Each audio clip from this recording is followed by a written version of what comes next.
बिस्मिल्लाहिर्रहमानिर्रहीम। अस्सलाम वालेकुम।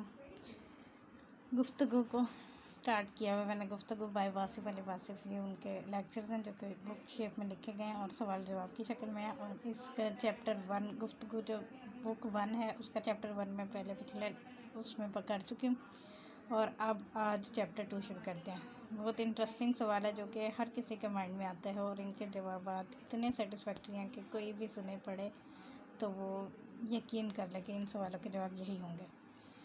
तो शुरू करते हैं सवाल। ये जो नफ्स है, क्या ये इंसान के वजूद और रूह की कैफियत हैं? और क्या नफ्स अमारा और नफ्स मुतमइन्ना इन दो से अलग कोई तीसरी कोई चीज़ है? इस पर कुछ रोशनी डालें। जवाब। अब जो नफ्स की किस्मों की बात आ गई है तो फिर गौर करना पड़ेगा कि नफ्स है क्या। असल में ये रूह और मादा का इम्तजाज है। तो ये जो इम्तजाज है ये नफ्स है। जिस तरह हम लफ्ज़ इंसान कहते हैं तो वो इंसान न खाली रूह है और न खाली मादा है, बल्कि रूह और मादा एक पैकर में जब इकट्ठे होते हैं तो वह इंसान कहलाता है। तो ये लवामा इंसान की एक किस्म है, इंसानों की एक किस्म है और ये सिर्फ नफ्स की किस्म नहीं है। ये ऐसा नहीं हो सकता कि आपके अंदर नफ्स की चारों किस्में हों। अगर आप में नफ्स की चारों इकसाम हो तो कभी आप लवामा होंगे, कभी आप मुतमइन्ना होंगे, मगर ऐसा नहीं है। तो आपको एक सिफ्त वाले लोग मिलेंगे। मुद्दा ये है कि जिस्म और रूह जब कभी एक पैकर में इकट्ठे हों तो इसका नफ्स कहा जा सकता है। नफ्स जो है वो यूनिटी या हारमोनी है जो सोल और बॉडी के दरमियान है। ये जो हारमोनी या ये जो बॉन्ड है, ये जो रिश्ता है, ये रिश्ता फ़ानी है और इसको मौत है। मादा कभी ज़िंदा नहीं होता, इसने मरना क्या है। और रूह को तो मौत ही नहीं है, बल्कि रूह और जिस्म के दरमियान जो रिश्ता है इसको मौत है। जिस्म तो पहले ही मुर्दा है, इसको मौत की क्या ज़रूरत है। कभी मुर्दा भी मरा है तो मुर्दा तो मरता नहीं है। रूह जो है वो ज़िंदा है, लिहाजा इसको मौत नहीं। तो कौन सी चीज़ है जिसको मौत है? वो इस रिश्ते का नाम है। यानी ये जो रिश्ता है सोल और बॉडी का, ये ख़त्म हो जाएगा। यानी मैन इस रिश्ते का नाम है, एज अ मैन या एज अ ह्यूमन बींग। अब आप गौर करें कि आपको लोगों को नफ्स से वाहिद से पैदा किया गया, यानी एक इंसान से। यहाँ पर नफ्स मुराद इंसान है।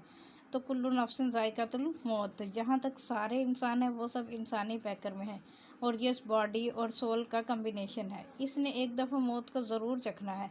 यानी ये जो यूनिटी है ये टूटेगी ज़रूर, क्योंकि ये आर्जी है, सोल परमानेंट है। मादे की हकीकत यह है कि जिस्म मट्टी से आया है, मट्टी में वापस चले जाना, और रूह लामकां के मुसाफिर है, इसे लामकां में वापस चले जाना है। इसकी मिसाल लोग यूँ देते हैं कि अगर कोई तेज़ रफ्तार उड़ने वाला परिंदा, मसलन शाहीन, ज़मीन पर कोई चीज़ देखे तो इसने झपटा मारा और इस चीज़ को उठाया। फिर इसने देखा ये तो मरी हुई चीज़ है, इसने वापस फेंक दी और वो चीज़ वापस गिर गई। अब जितनी देर वो मरी हुई चीज़ इसके पंजे में थी, उड़ती रही थी, और जब इसने पंजे में से छोड़ दिया तो वो मुर्दा मुर्दों में जा मिला। तो जब तक आपकी रूह इस मादे को चलाने वाली है और इस घोड़े की सवार है वो इसे चला रही है, और जब सवार ने घोड़ा छोड़ दिया तो घोड़ा तो लकड़ी का है, वो वहीं बैठ जाएगा। इसलिए यह कम्बिनेशन तो यहीं ख़त्म हो जाना है। और जब कभी आपसे सवाल पूछा जाएगा कि बताओ कि तुमने दुनिया में क्या खाया पिया है, तो ये कम्बिनेशन कायम होना ज़रूरी है। दोबारा ज़िंदगी का मतलब यह है कि रूह तो मरी नहीं, इसने ज़िंदा किस लिए होना है? वो तो ऑलरेडी एग्जिस्ट कर रही है। और जिस रूह ने एक बार मिट्टी का पैकर इस्तेमाल किया और इंसान बनी, वो दोबारा भी पैकर इस्तेमाल कर लेगी।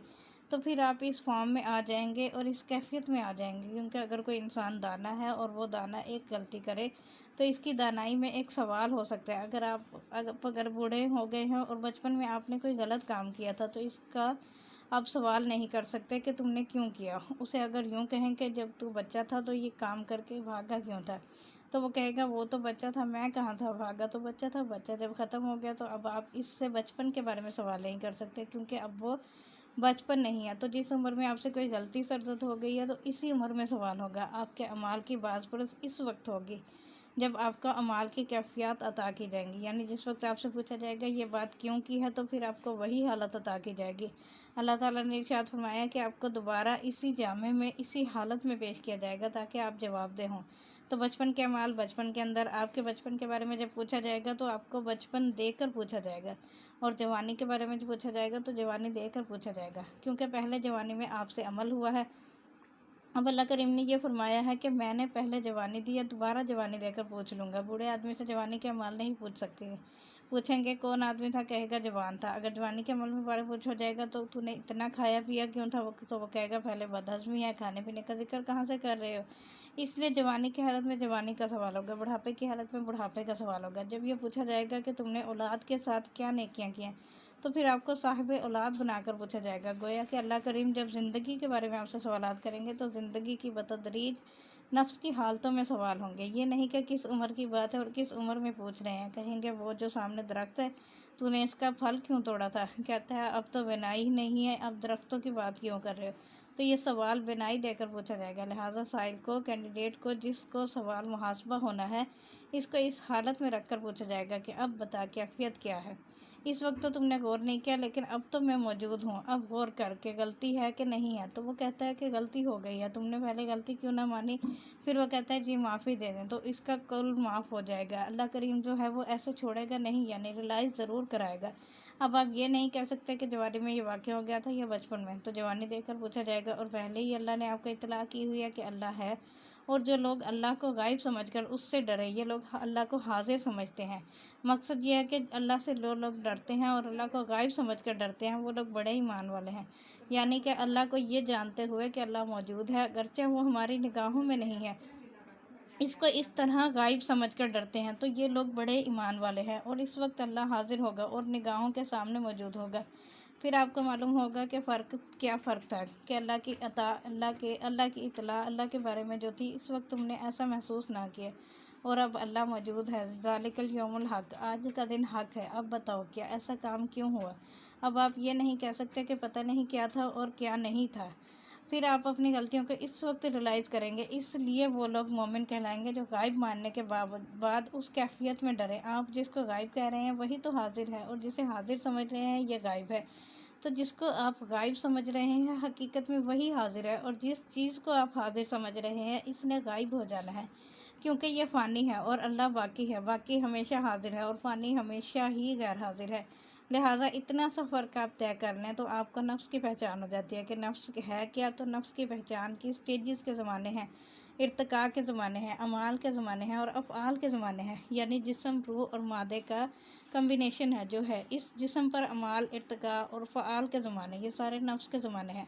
अब आप जिसे नफ्स मुतमइन्ना कह रहे हैं, तो ये एक इंसान के नफ्स की एक ज़माने की हालत हो सकती है, दूसरे ज़माने में दूसरी हालत हो सकती है। लेकिन कुछ इंसानों के साथ यही हालत चलती रहती है, वो हमेशा के लिए नफ्स मुतमइन्ना होते हैं। कुछ इंसान ज़िक्र के ज़रिए मुतमइन्ना हो गए, कुछ किसी और तरह से हो गए। तो नफ्स को जानने का मतलब ये है कि जिस्म और जान के रिश्ते को अल्लाह का एहसान समझकर इसको पहचानो कि ये क्या चीज़ है, और ये परमानेंट नहीं है, हमेशा रहने वाली चीज़ नहीं है। ये जुदा हो जाएगा, ये रिश्ता जुदा हो जाएगा, क्योंकि ये ठहरने वाला नहीं है और ये फ़ोर्स किया हुआ कम्बिनेशन है। यानी कि ये अज्जा और मुख्तलिफ़ किस्म के अनासिर का मरकब है। एक फ़ानी है और एक एटर्नल है। रूह जो है खुदा नहीं, लेकिन इसकी इब्तदा है। अल्लाह और रूह में ये फ़र्क है कि अल्लाह हर इब्तदा से पहले है और हर इंतहा के बाद है, लेकिन रूह जो है पैदा की गई है लेकिन फ़ानी नहीं है। इसलिए रूह एक किनारे का समंदर है, एक किनारा है, और अल्लाह के यहाँ किनारा नहीं है, क्योंकि अल्लाह हर तरह से लामहदूद है। इसलिए रूह मखलूक है लेकिन एटर्नल है, हमेशा रहने वाली है। इसलिए आपकी रूहें जो हैं एज सच कायम रहेंगी और अपने जिस्म का दोबारा लिबादा का इंतज़ार करेंगी, और फिर वो वापस लाया जाएगा और फिर सवाल जवाब का सिलसिला होगा। इसलिए नफ्स को पहचानने का तरीका यह है कि नफ्स ने अल्लाह करीम के अहकामात को किस तरह माना, किस तौर पर माना, और वो किस तरह की कैफियत थी। क्योंकि मानने का ज़माना आपकी यही ज़िंदगी है, ज़िंदगी के बाद तो मानना नहीं है। जिस तरह बूढ़ा आदमी बचपन की बात नहीं मान सकता और बच्चा जवानी की कैफियत नहीं मान सकता कि अल्लाह करीम का हुक्म है कि निकाह होना चाहिए। बच्चे को क्या पता कि निकाह क्या होता है, इसलिए बच्चे के अहकामात बच्चे के साथ, जवानी के अहकामात जवानी के साथ, बुढ़ापे के अहकामात बुढ़ापे के साथ, और मरने वालों के अहकामात। ये नफ्स की स्टेजेस हैं। फिर नफ्स के दर्जात रखे हुए हैं, वो चारों कैफियत हैं जो है नफ्स के दर्जे हैं, और एक इंसान में बतदरीज आ सकते हैं या एक इंसान में किसी एक कैफियत के साथ कायम हो जाते हैं। इसको पहचानना है और मुकम्मल तौर पर पहचानना है कि अल्लाह करीम ने क्या इरशाद फरमाया। इसको पहचानने का तरीका जो है अपने आप को पहचानना, ज़िक्र के ज़रिए पहचानना, हुक्म की अताअत के ज़रिए पहचानना, किसी के कहने पर पहचानना, अपने अलावा दुनिया का मुशाहिदा करके पहचानना, फिर अपना मुशाहिदा करके पहचानना और मर के पहचानना, ज़िंदगी के ज़रिए पहचानना। तो जिन इंसानों को ज़िंदगी में ही मौत से आशनाई हो गई, इनकी मौत के साथ पहचान ज़रा जल्दी हो जाती है। कैफियत का मतलब ये है कि जो कुछ मौजूद है सारे का सारा सामान अल्लाह के सुपुर्द कर दिया जाए। बचपन तो अपने सिस्टम के लिहाज से तर्क हुआ, और ये आपने तर्क नहीं किया बल्कि एवोल्यूशन के साथ तर्क हुआ। और जवानी अपने इर्तिका के लिहाज से तर्क हो गई, आपको पता नहीं चला कि बचपन के बाद जवानी आ गई। मतलब ये कि दर्जात एवोल्यूशन के साथ ख़त्म होते हैं और ज़िंदगी मौत के साथ ख़त्म होती है। लेकिन अब इसको तो समझना हो तो अपनी भरपूर ज़िंदगी के अंदर से हटकर इसे पहचानो। अब भरपूर ज़िंदगी से हटना जो है ये असल में इराज है। इससे कैसे हटा जाए? हम आपको कहते हैं कि देखो, ऐसे काम में इन्वॉल्व ना होना जिससे नुकसान हो। जैसे आग में इन्वॉल्व होने से हाथ जल जाते हैं। इससे पहले कि बिजली का कोई शॉक लगे आप इसको हाथ ही ना लगाएं। तो ये दानाओं की बात होती है कि वो मरने से पहले मर गए। जो मरने से पहले मर गए इनको एक और शऊर हासिल हुआ। वो शऊर इरफान नफ्स कहलाता है कि वो मरने से पहले मर गए, यानी अपनी कैफियत से अलहदा हो गए। वो अपने आप को अल्लाह के मातहत कर दिया। और फिर जब एक नया शऊर हासिल होगा तो इसे आप कहेंगे इरफान। मकसद ये है कि हम में से हर आदमी अल्लाह करीम की ताबेदारी में इस तरह है कि कोई इंसान घोड़ा नहीं बन सकता। अब इंसान होने की मोहर लगा दी अल्लाह ने, तो हम इंसान ही रहेंगे। ताबेदारी तो हो गई। मकसद ये है कि हम सारे ताबेदारी में हैं कि जब तक इंसान इंसान है वो ताबेदारी में है। कोई आदमी अपने कद से बाहर नहीं निकल सकता, इस तरह वो ताबेदारी में है। कोई आदमी नींद तर्क नहीं कर सकता, तो ये ताबेदारी है। कोई इंसान बच्चों की मोहब्बत से गुरेज नहीं कर सकता, ये ताबेदारी तो फितरी तौर पर हर इंसान में है। अब इसके मज़हब की कैफियत पैदा हुई। फितरी तौर पर हर आदमी अपनी ज़रूरियात का गुलाम है। यह मजबूरियों के मातहत है। मजबूरियाँ फितरी हों, मजबूरियाँ दुनियावी हों, समाजी हों, माशरती हों, चाहे सियासी भी हों। मजबूरी जो है वो बेबस करती है। हर इंसान को मजबूरियों की बेबसी है। मसलन आपको क्या मजबूरी है? नींद आएगी तो आप सो जाएंगे, बिस्तर तलाश करेंगे, क्या कर रहे हो? जी बस जी मुसीबत बन गई। क्या मुसीबत बन गई? जी नींद आ गई। फिर खाना तलाश कर रहे हो, भूख लग गई है, ये भी मजबूरी है। इस तरह इंसान मजबूरी में चीज़ें तलाश करता फिर रहा है। फिर कभी चिड़िया को आप देखें, वो चिड़िया ढूंढती ढूंढती एक तिनका तलाश कर रही है। तिनका किस लिए? इससे आशियाना बनेगा, क्योंकि अंडे देने का वक्त आ गया। मतलब ये कि इनकी अपनी मजबूरी है। आशियाना बनाने के बेशुमार तरीके हैं। हर परिंदे के अलग अलग सिस्टम है। यानी ये मजबूरियाँ फितरी तौर पर हैं कि बिच्छू को डंक दिया गया और किसी को आवाज़ दी गई है, कोयल को बहुत अच्छी आवाज़ दी गई, सांप को और काम दिया गया, परिंदों को और काम दिया गया है, बुलंद परवाज़ को बुलंद परवाज़ी दी है। शाहीन से अगर आप ये कहें कि ये चीज़ खा ले और उड़ना बंद करे, तो वह कहेगा कि खाने का मैंने क्या करना है। वो बस परवाज़ करता रहेगा, चाहे भूखा ही रहे, क्योंकि परवाज़ इसकी फितरत है। शेर से कहा जाए कि तू घास खा ले, तुझे फलां चीज़ भी साथ देंगे, तो वो कहेगा कि गोश्त खाऊंगा वरना कुछ नहीं खाऊंगा। मतलब ये कि ये मजबूरियां हैं। ज़िंदगी की मजबूरियों को पहचानना ये नफ्स की पहचान है। क्या आप बात समझ रहे हैं कि नफ्स की पहचान ये है कि कौन सा इंसान किस मकाम पर जिस्म के तकाज़ों से कैसे बेफस हो गया। जिस्म क्या है? रूह और मादा का इम्तजाज। जिस्म के तकाज़ों में फितरी मोहब्बत भी है, माँ बाप की मोहब्बत भी है, औलाद की मोहब्बत भी है, खाना भी है, दूसरी ज़रूरत भी है, मकान भी बनाना है। तो ये सारे का सारा कारोबार फितरी है और ये सारा नफसानी है। अब जितना कारोबार सेकुलर है, ला मज़हब, दुनिया का सारा कारखाना जो है ये सारा इरफान नफ्स है, जिसमें स्पेस को दरियाफ्त करना, चाँद पर जाना, साइंस को दरियाफ्त करना, ज़मीन की पहनाइयों में जाना, ये सारी ज़ूलॉजी है, साइंस है, बॉटनी है, सारी सोशल साइंस, नफ्सियात, फ़लसफ़ा, वजूदियत, मौजूदियत, ये सारे का सारा नफ्स है। इसमें किसी हवाले की ज़रूरत नहीं है। इंसानी जहन की रफ्तार हर रफ्तार से ज़्यादा है। हर रफ्तार से इस तरह ज़्यादा है कि अभी मैं सोच रहा था कि एफ़ल टावर कहाँ है, और फिर मैंने कहा आप ये बताओ कि ताजमहल कहाँ है। एफ़ल टावर किधर और ताजमहल किधर? मिनट नहीं लगा जहन को, जहन वहाँ चला गया और फिर जहन यहाँ चला गया। यानी पहले पेरिस चला गया, फिर आगरा चला गया। अब जहन जहाँ मर्जी चला जाए। मैं चमन में चाहे जहाँ रहूँ, मेरा हक है फसले बहार पर। तो जहन हर जगह जा सकता है। जहन की परवाज़ और जहन का सफ़र लामहदूद है। कोई इंसानी गम किसी तरह का हो, आंसू एक जैसे हैं। कमाल की बात तो यह है कि कल तो तुझे चोट लगी थी और तू रो रहा था, और आज तुझे कोई और तकलीफ़ हुई तो तू रो रहा है। कहता है कि तकलीफ़ जिस तरह की हो, रोना मैंने इसी तरह है। आप बात समझ रहे हैं? यानी रोना जो है हर तौर पर गम का बायस होगा। मतलब यह कि इंसान की आँख ने रोना ज़रूर है, और मज़हब वाले हों या ला मज़हब हों, सबकी आंख में आंसू यकसा होंगे और रोते हुए शक्ल थोड़ी सी ख़राब हो जाती है। तो ये सारा नफ्स है। और कहका लगाना भी नफ्स है, दौड़ना नफ्स है, आराम करना नफ्स है, किसी के साथ नेकी करने की फितरी ख्वाहिश, बदी करने की फितरी ख्वाहिश, शहर छोड़ने की ख्वाहिश, शहर बसाने की ख्वाहिश, सफ़र करने की ख्वाहिश, मुकीम रहने की ख्वाहिश, ये सारा ही नफ्स है। ये ज़मीन का जितना कारखाना सजाया गया है ये सारा नफ्स है।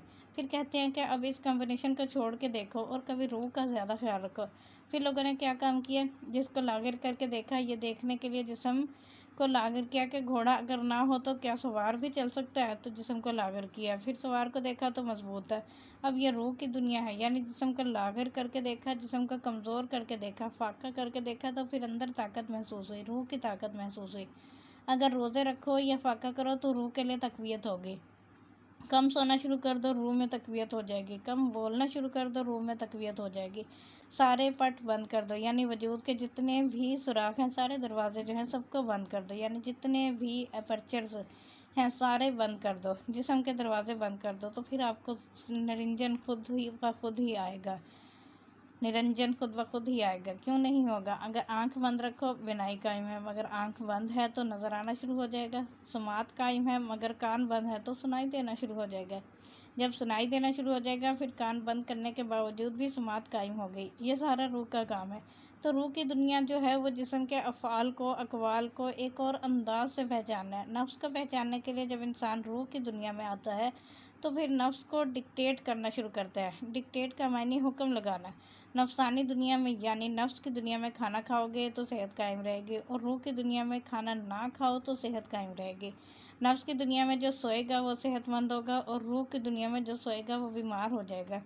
ये जो हंसना है ये इंसानी सेहत के लिए नफ्स की दुनिया में बहुत ज़रूरी है। रूह की दुनिया में कम हंसेगा, बल्कि हंसेगा ही नहीं।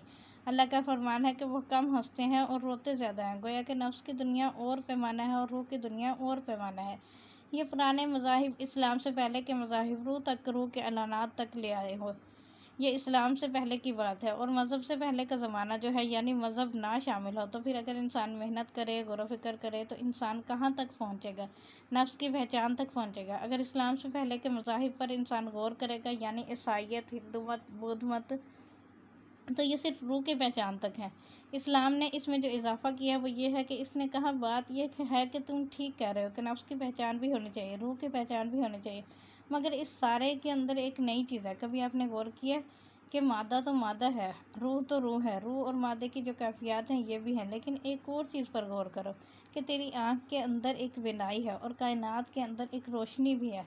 तो इस्लाम ने नया तसव्वुर दिया, वो था नूर का तसव्वुर, नूरानी अल्लाह का जो तसव्वुर है ये इस्लाम ने शामिल कर दिया। फिर नफ्स भी पीछे रह गया, रूह भी पीछे रह गई। अब आप नूर में नूर अल्लाह की तरफ आओ।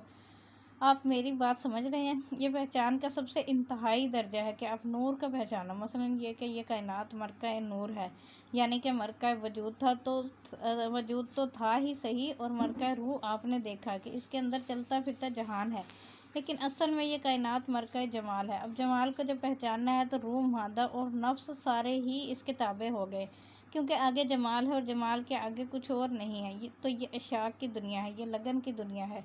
जिस तरह आपका दोस्त है वो लड़का हो या लड़की हो, दोस्त जो है ये नफ्स है और दोस्ती करने वाला भी नफ्स है। लेकिन अगर दोस्ती की लगन तेज़ हो जाए, रूह के अंदर दाखिल हो जाए, इसके अंदर फजल इलाही शामिल हो जाए, मजाज से हकीकत बन जाए, तो वो नूर में शामिल हो गया। तो जब तक रांझा अपने पिंड में था नफ्स था, हीर अपने पिंड में थी तो नफ्स थी। मोहब्बत शुरू हो गई तो रूह की दुनिया शुरू हो गई। लेकिन जब रांझा रांझा कर दी नी में आपे रांझा हुई, तो फिर ये नूर की कैफियत शुरू हो गई। गोया कि जब नूर की कैफियत शुरू हो जाए वहाँ मकाम और हो जाता है, फ़ना भी पीछे और बका भी पीछे। तो मादा फ़ना, नफ्स फ़ना, रूह बका, और नूर फ़ना व बका दोनों से मावरा।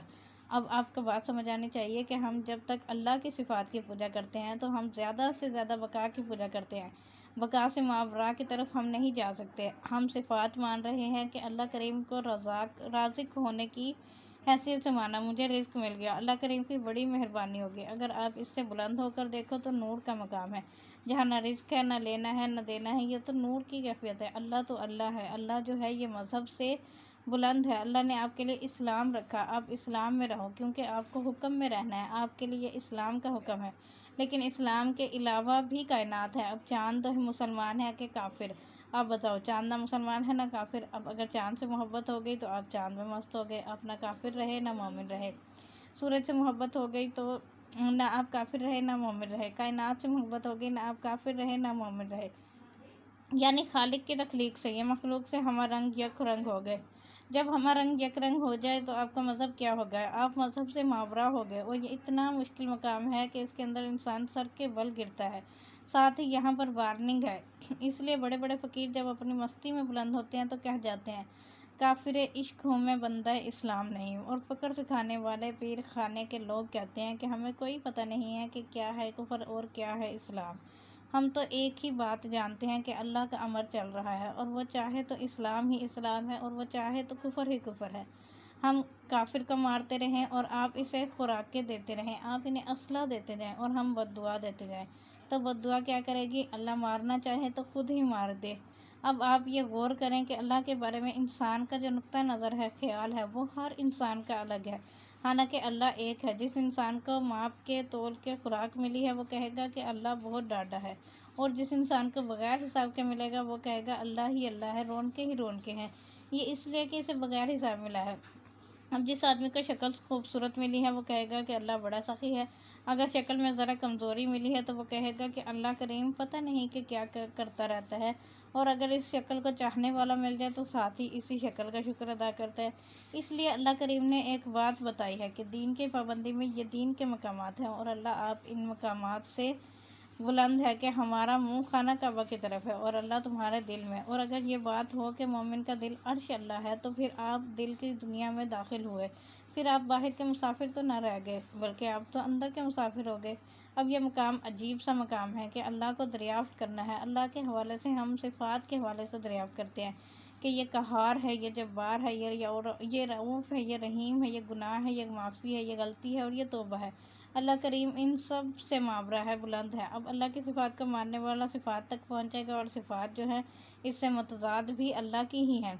इसलिए अल्लाह आपको समझ नहीं आता। एक आदमी इबादत करता रहता है तो इसको करार मिलता है, सुकून मिलता है। दूसरे को कुछ हासिल हुआ, 10 रुपये मिल गए, इबादत करने के बाद दुकान चल पड़ी, इसने बड़ी इबादत की है, और साथ वाला जो पड़ोसी है इसकी दुकान बगैर इबादत के चल रही है, और हम पर अल्लाह ने बड़ा फजल किया। पीर साहब खुश हो गए, एक अंग्रेज़ आता है और कितने ही पैसे वो फेंक कर चला जाता है। यानी हम बड़ी दुआ करते हैं, वजीफ़े पढ़ते हैं, फिर दस्ते गायब से 50,000 मिल गए, और इधर से अमेरिकन एड आ गई कि 3 अरब रुपए दे दो, पाकिस्तान को वापस नहीं मांगना। हमारी कैफियत में गौस का लफ्ज़ जो है अता करने वाले सखी की बात है, और हम देखते हैं कि अमेरिका और रूस वाले काफिर हैं और करोड़ों रुपए मुफ्त दे देते हैं कि आपको एड चाहिए, चलो ये ले लो, 2 अरब रुपए फ़िलहाल ले लो, बाकी बाद में दे देंगे, कोई मसला नहीं। हाँ, यानी वहाँ तो मज़े हो रहे हैं, हालांकि काफिर हैं। लिहाजा अगर हम अल्लाह से भी मदद मंसूब करते हैं तो वो मदद काफिर भी कर देता है।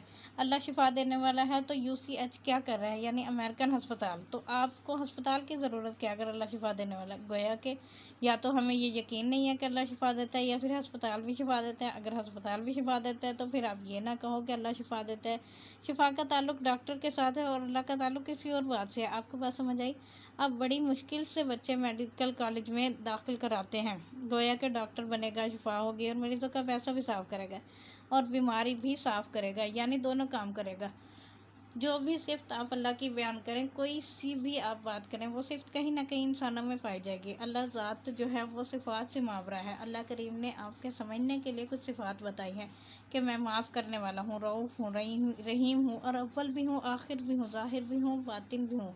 अब ज़ाहिर वो है, बातिन भी वो है। अगर हम इसे अंदर समझें तो बाहिर कौन है, बाहर देखें तो फिर अंदर कौन है, तो फिर अंदर भी वो है, बाहर भी वो है, फिर मैं कौन हूँ। बात तो इतनी सी रह गई कि अंदर भी वो है, बाहर भी वो है, फिर दरमियान में मैं कौन है। तो ये सिफ़ात की दुनिया है।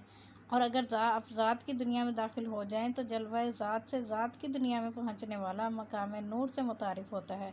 नूर जो है वो नफ्स और रूह दोनों से बुलंद है। गोया के दुनिया का सफ़र, पहला सफ़र नफ्स का सफ़र है और ज़रूरत का सफ़र है। खाने का ताल्लुक भूख से है, सोने का ताल्लुक नींद से है, बारिश के साथ मकान का ताल्लुक है, और मजबूरियों का इलाज करता रहा बेचारा इंसान, लेकिन फिर भी सोचा कि अब रूह की बात करें ताकि कुछ लताफत, कुछ कैफियत हों। और फिर फाइनल स्टेज आ गई, यानी इस्लाम, क्योंकि नूर के आगे मकाम कोई नहीं, लिहाजा इस्लाम के बाद मज़हब कोई नहीं है। अब नूर के आगे क्या मकाम हो सकता है, इसलिए इस्लाम के बाद कोई मज़हब नहीं आएगा, और हजूर पाक सल्लल्लाहु अलैहि वसल्लम के बाद कोई पैगंबर नहीं आएगा, क्योंकि मकाम नूर बयान हो गया। मकाम नूर का मायने है जलवा नूर और अल्लाह करीम की ज़ात। तो ये एक ऐसी बात है जिसके आगे कोई मकाम ही नहीं है। इसलिए हम अपने दिल में जब कभी अल्लाह का तसव्वुर करते हैं तो हम अगर ज़रूरत के लिए अल्लाह को याद कर रहे हैं तो अभी हम नफ्स की दुनिया में है और नफ्स की तकलीफ़ में है। नफ्स की तकलीफ़ हो तो इंसान की दूर कर सकता है, यानी अगर आपको नींद नहीं आती तो हम आपको दवाई दे देते हैं कि दवाई खा ली जाए तो नींद आ जाएगी। नफ्स की बीमारी का इलाज इंसान कर सकता है, यानी कोई दूसरा इंसान। अगर आपके पास पैसा नहीं है तो किसी भाई से मांग लो, ये नफ्स का इलाज हो गया। छोटे मोटे नकाए से ये दूर हो जाएंगे। नफ्स का इलाज, नफ्स की ज़रूरियात, नफ्स की मजबूरियाँ दूसरा इंसान एक इंसान के लिए पूरी कर सकता है। यहाँ पर इंसान ही कादिर है, यानी नफ्स की दुनिया में। नफ्स की दुनिया में इंसान वो तकलीफ़ दूर कर सकता है जो तकलीफ़ नुकसान का बायस है। रूह की दुनिया में दुआ की ज़रूरत होती है। मसलन एक इंसान दूसरे को मसलन एक इंसान को दूसरे इंसान से मोहब्बत होगी, वो इंसान जो आम लगता है वो हमारी तरफ माइल नहीं होता, यहाँ पर दुआ की ज़रूरत पड़ गई। तो वो जो इंसान जो है इसको बाकी इंसानों से मुमताज़ बना रहा है, क्योंकि मोहब्बत होगी। अगर सारे बच्चे ज़िंदा हैं तो कोई पता नहीं है, और जब अपना बच्चा बीमार हुआ तो इसने कहा कि सारी दुनिया बीमार है। अब ये रूह का रिश्ता हो गया, तो रूह के रिश्ते में अपनाइयत आ गई, तो नूर के रिश्ते में इलाहियत आ जाती है। बस अल्लाह के हवाले से बात करनी है, दुश्मनी भी इसके हवाले से और दोस्ती भी इसके हवाले से। और नूर का रिश्ता जो है, और फिर और ही कैफियत है कि इसको ज़्यादा दे दो और इसको कम दे दो। वो कहता है कि हम दोनों एक वक्त पर आए हैं, लेकिन इसको ज़्यादा क्यों दिया गया, वो कहता है कि ये फ़र्क तो खुदा की तरफ से है, तुम नहीं समझ सकते। हालांकि दोनों इकट्ठे आए, कमरे में इकट्ठे दाखिल हुए हैं। वो कहता है कि एक को सारी बादशाही दे दो और दूसरे को कहते हैं कि तुम फिर कभी आ जाना।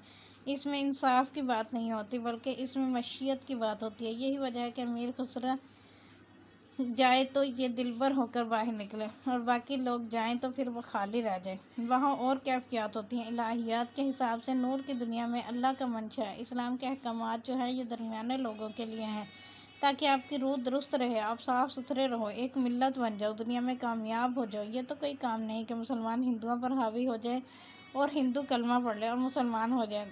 तो अल्लाह करीम को क्या फ़र्क पड़ा। अगर यही अल्लाह का शौक़ हो कि कलमा सबको पढ़ाना है, तो अल्लाह के लिए क्या मुश्किल है। एक साथ में अल्लाह ही अल्लाह है, कोई इनकार कर सकता है क्या। ये एक बात है इस्लाम समझाने के लिए। असल में बात यह है कि आप सिफ़ात से निकल कर ज़ात के दायरे में दाखिल हों, तो ये नूर है। अपने वजूद से निकलो तो ये नफ्स है, और मोहब्बत में दाखिल हो जाओ तो ये रूह है, और अल्लाह की मशीयत में चले जाओ तो ये नूर है। वो लोग जो अल्लाह से डरते रहे गायब में इनके लिए मग़फ़िरत है। मकसद ये है कि अल्लाह को देखे बगैर डरते रहे कि हम अल्लाह से डरते हैं। हालांकि अल्लाह सामने नहीं आया, तो वो लोग जो अल्लाह के सामने ना आने से डरते रहे हैं, वो लोग इस वक्त नहीं डरेंगे जब अल्लाह सामने होगा। अब है डरने का वक्त, और आज इसे डर नहीं, क्योंकि गायब में डरने वाला सिर्फ वही होता है जिसको शौक़ हो। वो सिर्फ कानूनी तौर पर नहीं डरता, और कभी अल्लाह से छुपकर अपना काम कर लेता है। और जिसको अल्लाह का शौक़ है वो कभी ऐसी बात नहीं करेगा, डरता रहेगा, इसका शौक़ कायम रहेगा, ताकि कहीं ऐसा ना हो कि मेरा ताल्लुक़ कमज़ोर हो जाए। वो ईमान से आगे की बात है। जिस तरह सुल्तानुल आरफीन ने कहा, ईमान सलामत हर कोई मंगदा ते इश्क सलामत कोई हो। यानी जो इश्क सलामत मांगे, ये इस्लाम से आगे की बात है। जहाँ इश्क जाता है वहाँ ईमान को खबर नहीं होती। इश्क इलाही नूर है, इसलिए ये मकाम कायम किया गया है। वो लोग अल्लाह से डरते रहते हैं। बुजुर्गों ने डर की दो किस्म की मिसालें दी हैं। सब सियां रल पानी नू चलियां ते कोई आसी भर के, जिन्हों ने भर के सरते रखे और वो पैर धरन डर डर के। यानी सब सहेलियाँ मिलकर पानी भरने चली हैं, मगर इनमें कोई भर के आएगी, और जो भर के आएगी वो ज़मीन पर एहतियात से पाँव रख के चलेगी। खौफ इनको होता है जिनके पास माल होता है, खौफ इसको होता है जिसके पेट में बच्चा हो, के रफ्तार और चाल में एहतियात रखें। मकसद यह है कि अल्लाह करीम की मौजूदगी जो है ऐसा खौफ पैदा करती है। इस किस्म का मीठा खौफ होता है कि कहीं ऐसा ना हो कि ये रिश्ता मेरी गलती से मुनक़ता हो जाए। ऐसी गलती ना हो, और वो ऐसी गलती इसलिए नहीं करता है कि कहीं ये कैफियत ख़त्म ना हो जाए। बाकी कैफियत नफ्स है, तो नफ्स वही है जब मजबूरियाँ पेश आ जाएंगी और रूह की हालत में मजबूरियाँ ख़त्म हो जाएंगी। अब अगर शतरंज का शौक़ हो तो मजबूरियाँ गायब हो जाती हैं। अगर इंसान मजबूरी का बंदा है तो समझो कि नफ्सानी बंदा है बेचारा। तो वो कहता है वहाँ पर जाना ज़रूर है, देखो मुझे दवाई चाहिए तो इलाज भी कर लो और दुआ भी कर लो। वहाँ जाना है, शादी पर जाना है, चाहे उधार लेकर जाए, तो ये नफ्सानी बंधन है, मजबूरियाँ हैं। अगर मेहमानों के लिए घर में कोई चीज़ नहीं तो किसी से कर्जा लेकर खाना ना पकाओ। आपके घर में अगर कोई आए तो जितना कुछ है आप इतना ही करो, बजाय इसके कि आप इधर उधर की बातें करो। तो जो नफ्स है जो मजबूरियों का नाम है। आप देखो कि आदमी की ज़्यादा दुनिया मजबूरियों की दुनिया है, नफ्स की जकड़ी हुई है। इंसान भागा जा रहा है, आ रहा है, जा रहा है, सुबह से दौड़ रहा है बेचारा। आगे आगे ख्वाहिश होती है और पीछे पीछे बंदा होता है।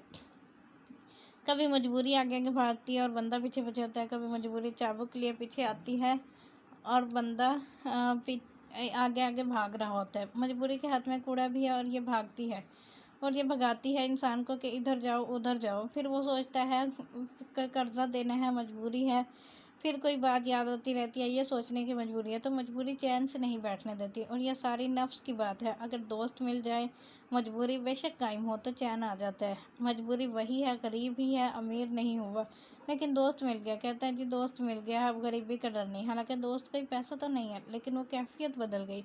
और अल्लाह के साथ रिश्ता हो जाए तो फिर ये समझ आती है कि देने वाले ने गरीबी दी है, इसका बड़ा शुक्र है कि गरीबी इसने दी है तुम्हें। अमीरी जिसने दी है, तुम अमीरी का शुक्र अदा करो और हम गरीबी का शुक्र अदा करें।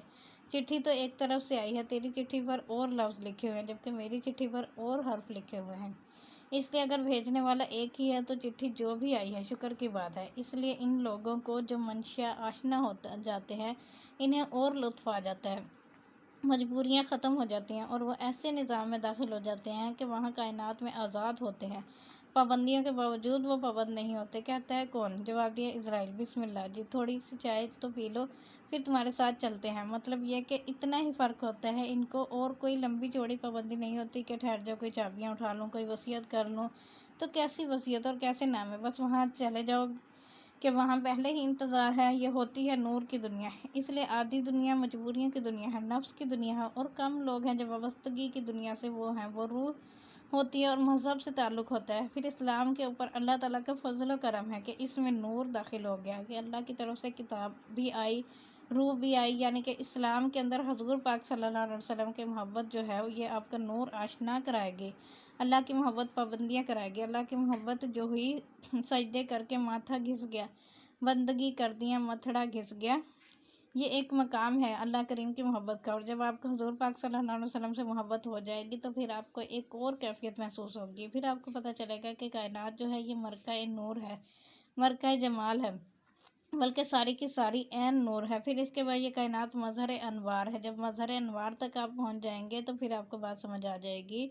आप मज़हर नूर, नूर खुदा कहो या कुछ कहो, जो मर्ज़ी कहो, सब ठीक है। इसलिए ये एक मकाम है नफ्स को पहचानने का, यही एक ज़रिया है। नफ्स को पहचानोगे तो आपको पता चलेगा कि बात क्या है। अल्लाह के साथ जो ताल्लुक़ है वो नफ्स की पहचान का भी है और रूह की पहचान का भी है और नूर की पहचान का भी। ये तीनों मकाम बयान फरमाए गए हैं। रूह का मकाम जो है वह यौम यकूमुल रूह, एक दिन ये रूहें अपने मकाम पर कायम हो जाएंगी। तो रूह के बाद मलाइका का दर्जा, और फिर आगे मकाम है नूर का। रब की जमा अरबाब है और अल्लाह की जमा नहीं है। रब तो बहुत सारे हो सकते हैं, अल्लाह तो रब्बुल अरबाब है, माँ रब है यानी पाने वाली। ज़मीन के पास रबूबियत है तुम्हारे लिए। अल्लाह ताला ने खुद फरमाया कि यूसुफ अलैहिस्सलाम का जो जेलर था, इसका नाम रब्बुल सजन यानी कैद खाने का रब। तो रब का लफ्ज़ बेशुमार जगह पर इस्तेमाल हुआ है। और अल्लाह भी रब है, बल्कि रब्बुल अरबाब है यानी सबसे बड़ा रब, पालने वाला। तो पालने वाला जो है इसको आप पहचान सकते हैं। अपने राज़िक को ना पहचाने तो मोहताज मलूक। तो राज़िक का पहचानो। राज़िक जो है ये आपके रिस्क के ज़रिए आप तक रसाई करता है। और जो मालिक जो है, आप चाहे आपके पास रिस्क पहुँचे ना पहुँचे, इसने सजदा करा लेना है। तो चाहे गरीब हो चाहे अमीर हो, आप सजदा करो। हम इस बात को नहीं जानते तो अल्लाह और मकाम है, अल्लाह ज़ात है और रब इसकी सिफ़त है। तो आप अपने रब को पहचान सकते हैं। मसलन नींद है, अब आप अपने रब को पहचानो कि गनूदगी आ रही है। अब आप ये पहचान रहे हैं कि आपके जिस्म की बहाली हो रही है, कि थके हुए आपके सारे अज़ा ऑर्गन्स वो सारे नींद में रिहेबिलिएट हो रहे हैं और आराम आ रहा है।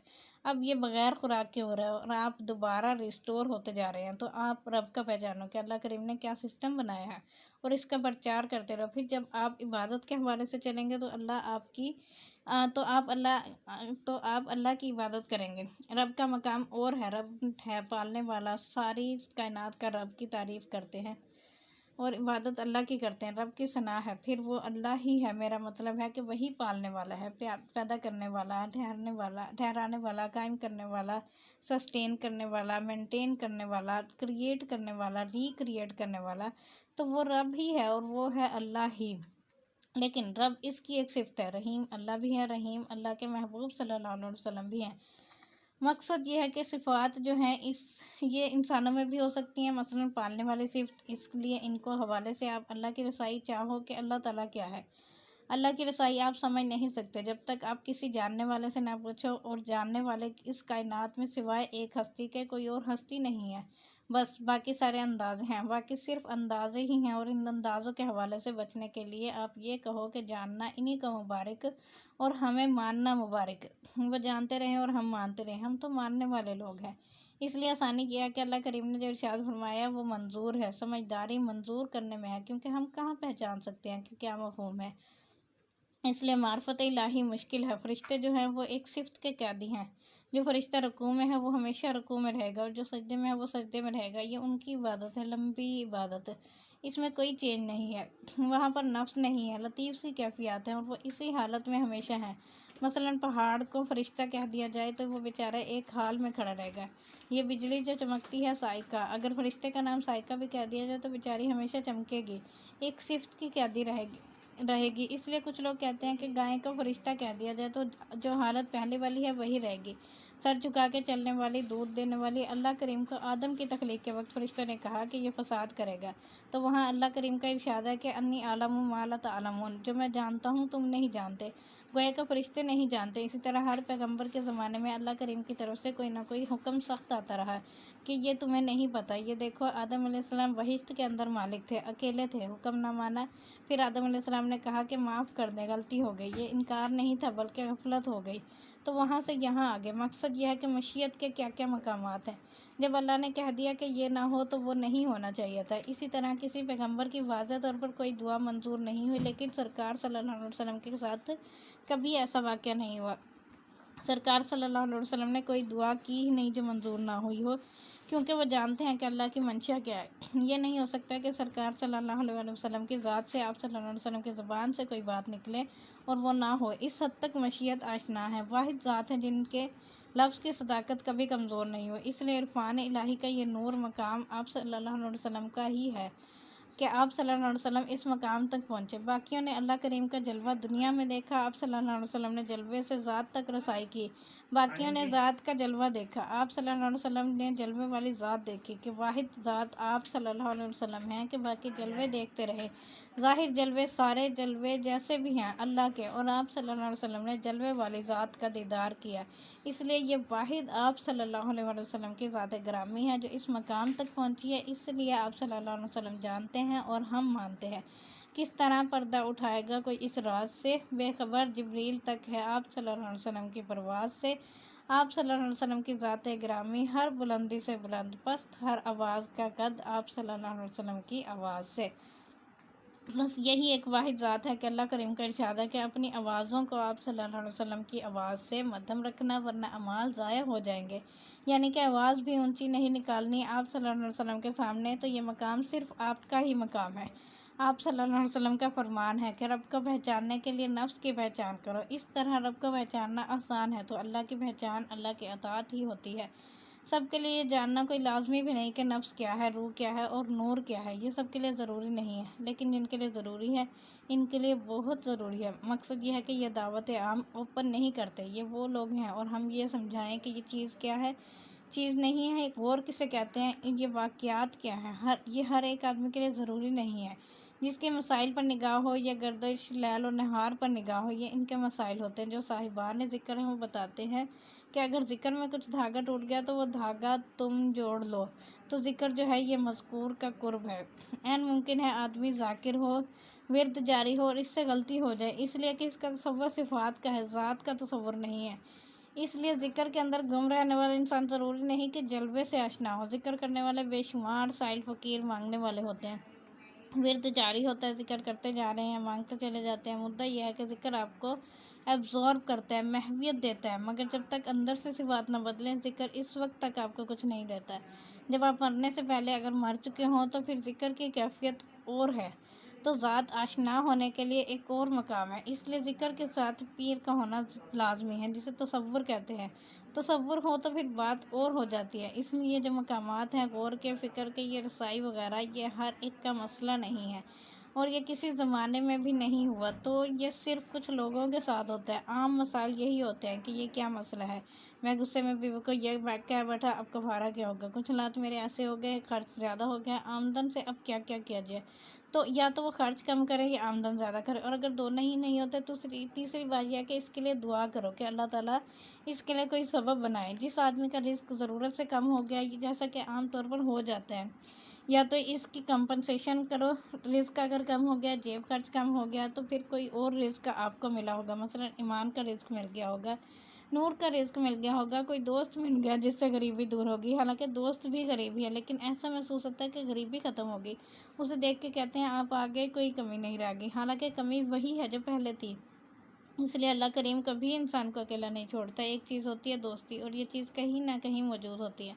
अल्लाह करीम फरमाता है आपके लिए दरियाओं में, बारिशों में, आसमानों में, ज़मीनों में रिज़्क है, जलवा निगार का रिज़्क वही है जिसे आप हुस्न कहते हैं। रोनाई निगाह को रिज़्क मिल गया कि कहीं फूल नज़र आ गए, कहीं सितारे नज़र आ गए, कहीं बादल नज़र आ गए, कहीं चेहरे नज़र आ गए, तो ये आँख को रिज़्क मिल रहा है। अब पेट का रिज़्क खाने से बाकी रिज़्क तो सारे फ्री हैं। तो एक रिस्क में इतना शोर मचाते जा रहे हैं कि रिस्क नहीं मिलता जी। प्याज नहीं खाते क्योंकि महंगे हो गए, प्याज ना खाओ तब भी रिस्क चलता रहता है। ये दुआ करो कि अल्लाह ताला सबका रिस्क फराक करे, सबकी ज़रूरत के मुताबिक पूरा करे। इसलिए दुआ ज़रूरी है, दुआ ज़रूर किया करें। बाकी तो हम वक्त हालात ऐसे ही हैं। हम लोग जिस दुनिया में हैं इसमें ऐसे ही रहेंगे। अमेरिका में बड़ा माल है, वहाँ ईमान नहीं है, और सऊदी अरब और अरबों के पास बड़ा माल है लेकिन बड़ा गरूर है। और इस्लाम और मुसलमान होने के बावजूद इनकी आदतें वही हैं जो गैर मुस्लिमों की, यानी गरूर, खुदसरी और पता नहीं क्या से क्या। ना खाना काबा की इज़्ज़त करते हैं, ना दूसरे मकामात की इज़्ज़त करते हैं। ले देख कर ज़मीन पर आप ही लोग हैं, यानी हिंदुस्तान और पाकिस्तान के लोग। असल में इस्लाम के सही चाहने और मानने वाले लोग यही हैं, क्योंकि इनके ख़मीर में बुज़ुर्गों ने या फ़कीरों ने आकर इस्लाम फैलाया और बड़ी मोहब्बत के साथ फैलाया। तो आप ये लोग जो मुसलमान हैं, ये बड़े ही सही मायने में मुसलमान हैं। और आज की नस्ल तक इस्लामियात ही पहुंची है, इस्लाम नहीं पहुंचा।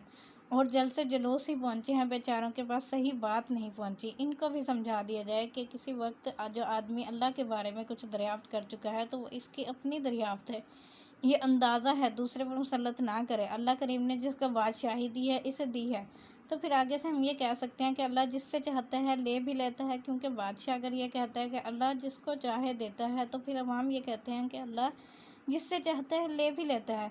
वो कहता है जो करता है अल्लाह करता है, तो दूसरा कहता है तो ठीक कहता है। जब इसका हाथ दूसरे की गर्दन पर पड़ा तो कहता है कि अब बोल, जो करता है अल्लाह ही करता है।